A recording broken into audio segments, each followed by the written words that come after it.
2023, a year to forget for the U.S. women's national team after the worst World Cup ever, but things may be about to turn around. Multiple reports breaking over the weekend that Emma Hayes, the current manager of Chelsea women, is set to take over the U.S. job in the coming months. Hayes has been at Chelsea since 2012, where she's won the league 6 times, won the FA Cup 5 times.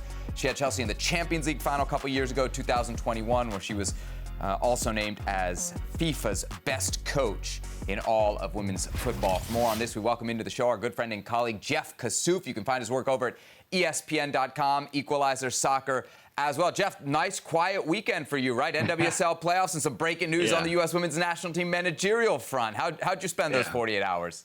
Yeah, very relaxing. I alternated some news breaking and some reporting with some leaf blowing and some fun fall activities. So yeah, it was busy. Look at that, leaf blowing. All right, we've got a true dad segment here on Futbol Americas. All right, Jeff, let's just get your kind of first reaction. For me, it was overwhelming joy. I've been screaming from the hills. Emma Hayes is the best candidate to manage the U.S. women's national team in the world, not in the available pool. In the world, they landed her. I think this is a major coup, Jeff. What do you make of it? I agree. I think this was the best available candidate. You can add in the asterisk if you want that Serena Wegman was out. But, I've been an Emma Hayes fan for a long time. I've had an official FIFA vote for most of the past decade, and she's been on my ballot very frequently for top coach in the world. This is a manager who has proven herself at Chelsea. As she said, she's built a foundation in her coaching, in the U.S. And, I think that this is a coach that the U.S. needs right now. She has flexibility. She has, she's an outsider of sorts, but she's familiar with the U.S. game. So she doesn't have any preconceived notions necessarily about, I've coached this player here and there. Yes, some players have come through Chelsea, some U.S. players there right now. But I think this is a manager who really can command the dressing room and, in a way that demands respect. And, not that any in the past haven't, but I think at this critical juncture in this team's history where, we saw the World Cup did not go well. I think this is what this team needs right now. I mean, this is a manager who has the tactics, who can bring the respect. And I think that this is the best hire they could have made.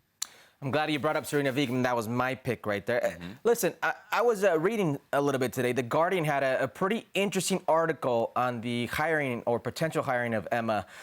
It was titled, "Emma Hayes is the ideal candidate for the U.S. women's national team, but she would walk into a pit of vipers."